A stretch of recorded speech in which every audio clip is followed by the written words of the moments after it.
Hello friends, आप देख रहे हैं आपका चैनल शेयर बाजार विद आयुष। और दोस्तों बात करेंगे इस वीडियो में सभी आईपीओज अपडेट्स, जीएमपी सबके बारे में।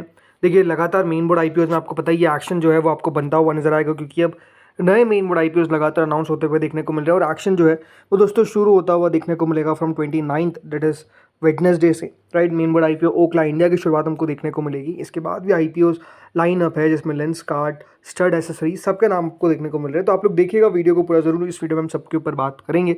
लेकिन उससे पहले फर्स्ट टाइम अगर आपने चैनल को विजिट किया है और आपको सारी आईपीओ इन्फॉर्मेशन सबसे पहले मिलती है चैनल पे, तो इसलिए चैनल को सब्सक्राइब आप लोग करके रख लीजिएगा। तो दोस्तों शुरुआत ओरकला इंडिया से करते हैं, क्योंकि आपको पता ही है नया मेन बोर्ड आईपीओ जो ओपन होने वाला है 29 से 31 के बीच में। ₹1 की इस आईपीओ की फेस वैल्यू रहने वाली है। 695 से 730 का प्राइस बैंड है। 20 शेयर्स का लॉट साइज है। एक प्योर ओएफएस है करीबन 1660 करोड़ का। एग्जैक्ट साइज है 1667 करोड़। इस आईपीओ में एम्प्लॉयज़ के लिए डिस्काउंट रखा गया 69 रुपीज़ पर शेयर का। तो दोनों एक्सचेंजेस पे याद रखिएगा ये आईपीओ आपको लिस्ट होता हुआ नजर आएगा। इस आईपीओ के अंदर 50% रिजर्वेशन रखा गया है क्यूआईबीज़ के लिए, 35% रिजर्वेशन रखा गया है रिटेल कैटेगरी के लिए, तो 15% का रिजर्वेशन रखा गया है for the HNI category. Right, याद रखिएगा एनआई एचएनआई एक ही बात होती है और एचएनआई में दो कैटेगरीज होती है, बिग और स्मॉल। तो बिग को दिया जाता है 10% और स्मॉल को दिया जाता है 5% इस 15% में से। दोस्तों ओखला इंडिया आईपीओ के लिए कल इंपॉर्टेंट है, बिकॉज कल दोस्तों कंपनी की एंकर बुक हमको आती हुई दिखेगी। राइट, कल हमको तो लगा कि कौन कौन से एंकर निवेशक हैं जो इस आईपीओ में पार्टिसिपेट करते हुए दिखते हैं। बहुत इंटरेस्टिंग होगा देखना कि कौन से नाम हमको आते हुए नजर आते हैं। क्या कोई अच्छे फंड्स की तरफ से खरीदारी देखने को मिल रही है। एक प्योर ओएफएस है, तो हमेशा देखिए ओएफएस को थोड़ा सा देखा जाता है कि अरे ओएफएस आ रहा है, क्योंकि ओएफएस का मतलब ही है कि कंपनी को कोई पैसों की नीड नहीं है। कंपनी आईपीओ लेकर आ रही है जस्ट लिस्टिंग बेनिफिट के लिए, अपना स्टेक बेचने के लिए, जो प्रमोटर्स चाहते हैं अपना हिस्सा बेचना, उसके कारण। अदरवाइज कंपनी को कोई भी ज़रूरत नहीं है पैसों की। तो यहाँ पर भी क्लियरली दिखता है कि दोस्तों एक ओएफएस है, कोई पैसों की खास ज़रूरत है नहीं कंपनी को, बट आईपीओ लेकर आ रही है ताकि वो, जैसे मैंने कहा, लिस्टिंग बेनिफिट जो है वो उठा सके। और इसमें होता क्या है, बहुत बार वैल्यूएशन को लेकर बातचीत होना चालू हो जाती है कि क्या वैल्यूएशन जो है वो प्रीमियम पर आते हुए देखने को मिल रहे हैं, पार पर आते हुए नज़र आ रहे हैं, या फिर डिस्काउंट पर आते हुए नजर आ रहे हैं, इन द सेंस कि कहाँ पे लिस्टिंग गेन बन सकता है। तो ये अपने आप में एक बड़ा सवाल होता है। बट हाँ, जैसा मैंने हमेशा कहता हूँ कि देखिए एंकर बुक भी अपने आप में रोल बहुत बड़ा प्ले करती है कि उसमें कौन कौन से निवेशक है जो हमको आते हुए देखने को मिल रहे हैं, कौन से फंड्स है। स्पेसिफिकली देखिए ग्लोबल फंड्स बहुत इंटरेस्टिंग होता है देखना उनका नाम। राइट, डोमेस्टिक तो चलिए निवेश करते ही है, बट देखते कल क्या होता है, कल के दिन हमको पता चल जाएगा। इसके बाद दोस्तों अगला आईपीओ आता है स्टड्स एसेसरीज का। तो ये आईपीओ भी दोस्तों आपको पता है कि ओपन होने वाला है 30 अक्टूबर से 3 नवंबर के बीच में। अब यहाँ पर देखिए सारी डिटेल जो है वो निकाल दी गई है। ₹5 की इसकी फेस वैल्यू है। 557 से 585 का याद रखिएगा प्राइस बैंड जो है वो तय किया गया है, यानी 585 को याद रखिएगा। आपको एक शेयर मिलता हुआ नजर आएगा। टोटल 25 शेयर, राइट, 25 शेयर याद रखिएगा आपको मिलते हुए दिखेंगे एक लॉट के अंदर। ये भी एक प्योर ओएफएस है। तो देखिए एक और ओएफएस हमको आता हुआ देखने को मिल रहा है जो 455 करोड़ का रहेगा। ज़्यादा बड़ा आईपीओ नहीं है, ये आपको कल बता दिया था। बीएससी एनएससी दोनों पर लिस्ट होगा। इस आईपीओ में याद रखिएगा 50% रिजर्वेशन है क्यूआईबी के लिए, 35% है रिटेल के लिए, तो एचएनआई के लिए याद रखिएगा 15% का हिस्सा जो है वो रखा गया है। दोस्तों स्टड्स एसेसरीज की अगर मैं बात करता हूँ तो कंपनी का जो कारोबार है वो है manufacturing of two wheeler helmets and motorcycle accessories. Company Faridabad Haryana based है और कंपनी अपने जो हेलमेट्स है और जो भी चीज़ देखिए एसेसरीज रिलेटेड होती है टू व्हीलर के, वो बेचती है under the brand name of Studds and SMK. Right, ये दोनों ब्रांड याद रखिएगा इन्हीं के हैं। तो अगर आपको एसएम के सोच रहे हैं कि किसका ब्रांड है, तो वो स्टड्स एसेसरीज का ही है, इसमें इंक्लूडेड है। राइट, अगर आप कंपनी के फाइनेंशियल्स को देखेंगे तो आपको नजर आएगा कि कंपनी लगातार बढ़िया करती हुई नजर आ रही है, बिकॉज ग्रोथ हमको देखने को मिल रही है। साथ में कंपनी का मुनाफा भी लगातार बढ़ता हुआ देखने को मिल रहा है, which is a positive thing.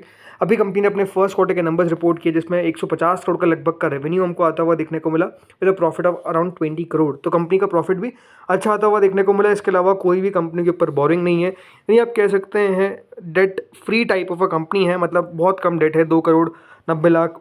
ये आप समझ सकते हैं बिजनेस के साइज़ के हिसाब से बिल्कुल भी खास नहीं है। इसीलिए अगर आप रिटर्न रेशियोज देखेंगे तो रिटर्न ऑन इक्विटी है 16%, रिटर्न ऑन कैपिटल एम्प्लॉयड है 20%। तो डेट टू इक्विटी याद रखिएगा नेगेटिव में है, विच मीन्स कि कंपनी की बहुत अच्छी पोजीशन है यहाँ पर। इसके अलावा पैट मार्जिन 12% के आसपास आपको देखने को मिल जाता है। 2300 करोड़ की मार्केट कैप पे कंपनी अपना आईपीओ लेकर आ रही है और जो इसका प्राइस टू अर्निंग है वो लगभग 28.43 का बनता हुआ नजर आ रहा है। तो ये बात ध्यान रखिएगा कि 28 की पी पे कंपनी अपना आईपीओ लेकर आ रही है। खास बात यही है इस आईपीओ को लेकर कि देखिए इस आईपीओ का कोई भी लिस्टेड एज सच पीयर नहीं है। मतलब आप किसी से भी कंपेयर नहीं कर सकते हैं कि कौन सी कंपनी है जिससे आप इसको एग्जैक्ट मैच कर सके।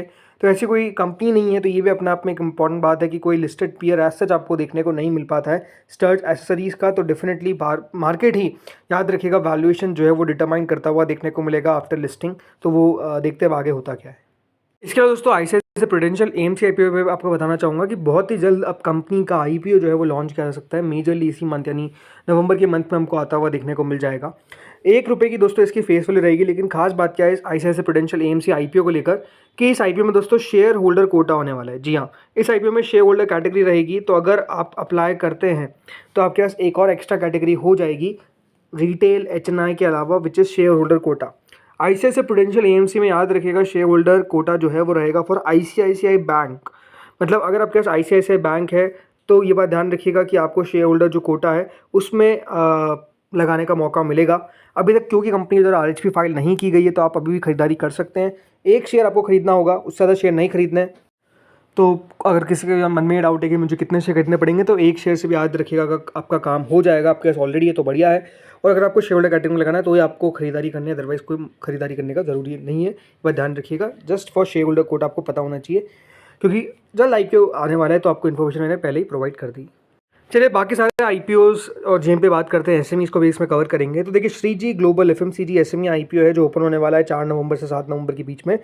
करीबन ₹125 का प्राइस बैंड है, 80 करोड़ 75 लाख का इशू का साइज़ है। अब देखते हैं कितना बढ़िया ये कर पाता है। अभी तक कोई भी जीएमपी में शुरुआत देखने को नहीं मिली है। देन दोस्तों आता है लेंसकार्ट आईपीओ। आपको बताइए नया मेन बोर्ड आईपीओ जो ओपन होने वाला है 31 अक्टूबर से 4 नवंबर के बीच में। ₹402 का इसका प्राइस बैंड है। ग्रे मार्केट जो है वो दोस्तों अब करेंटली ₹90 चलती हुई दिख रही है, विच इज़ 22.39%।